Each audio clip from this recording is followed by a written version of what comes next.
Hey guys, Lord here, back with another Remnant 2 video. With the first balancing patch for the game going live today, we saw many of our best weapons like Enigma and Nightfall balanced out and reined in a little bit. However, I think there are some really good options that may have been slept on by most people prior to this update, since those two weapons were so good. In today's video, I want to talk about 3 weapons that I'll be replacing Nightfall and Enigma with in my personal loadout, 1 long gun and 2 secondaries. Let's go ahead and get straight into it. First of all, starting out with the nerfs. Nightfall has had its fire rate reduced in both normal and Dreadwalker modes to bring it more in line with the other long guns.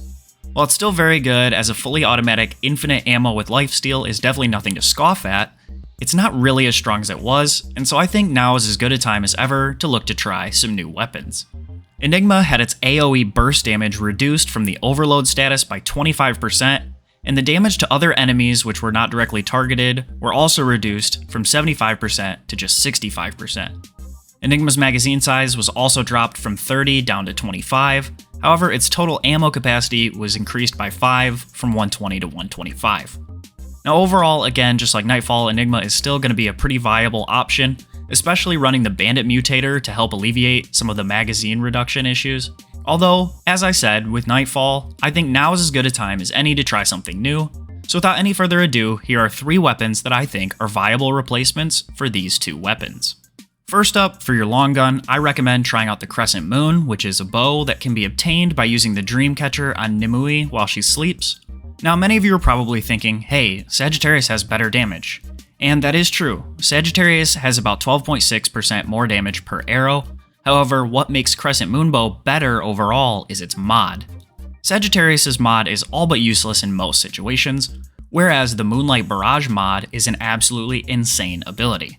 Upon activation, which takes about 7 arrows give or take, any arrows that hit your target return an essence to you that gives you 5% HP back, as well as a plus 15% fire rate and reload speed for 5 seconds.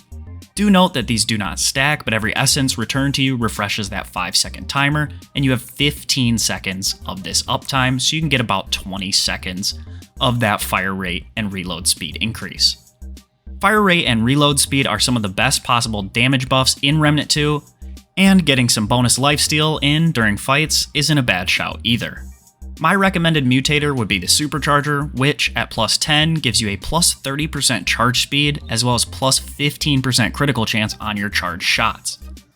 Other mutators that you could consider include Slayer for a plus 20% damage on reload, which every new arrow that you knock does count as a reload, or even Twisting Wounds, although I definitely recommend slapping Twisting Wounds onto your secondary. This isn't necessarily great for clearing mobs in the overworld, it'll still be good, but where it really shines is in boss fights where you can keep that mod duration up much more consistently. If you want to see a really insane run from pre-patch using this bow on the final boss, I'll link my buddy Titus's no-hit apocalypse video using this bow down below, be sure to check that out. Now as a replacement for your Enigma secondary, I have 2 main suggestions. Now first is the MP60R, which is a fully automatic secondary capable of some real nasty damage. This weapon is found using the key in the locked safe in Ward 13. The code is on the bottom of your flashlight if you didn't know. This weapon can be effectively used as your primary for mob clearing. I use this a ton with shotguns earlier in the game as my ranged full auto weapon. Corrosive rounds are a great way to bolster your damage, adding 15% critical chance for 20 seconds after activating that mod, as well as debuffing enemies for juicier hits using your Crescent Bow. Where an enemy is corroded, you get plus 10% range damage on any attack that hits that target during its corrosion. So using this to first debuff a boss, then swapping into your bow can help you get in some really nice damage. Of course though, you're always welcome to use your own personal preference of a mod. For mutators, I like to run either Bandit or Twisting Wounds here, as being able to apply both Corroded and Bleed to an enemy really does help up my damage. I still run my main Bleed build from my last video, link in the top right now, as well as down in the description, so having Twisting Wounds on my backup to apply Bleed instead of having to use and buy pipe bombs over and over again helps activate the boost from my Abrasive Whetstone amulet that I like to run. Now again, this isn't a real build guide per se, as there's definitely better builds to run than just Twisting Wounds bleed builds, but it's what I like to run and how I have fun, but you can definitely choose to build this out any way that you like. Now the second option is the Ruptured Cannon, which is obtained from a secret passage key located on the Vault of the Formless Claw boss. Now this thing is really strong, hits hard, and can run any mod that you want. Again, personally, I would recommend something like corrosive rounds for applying damage over time, your extra crit chance, and your range damage boost on corroded enemies, but as always, you can use what you like.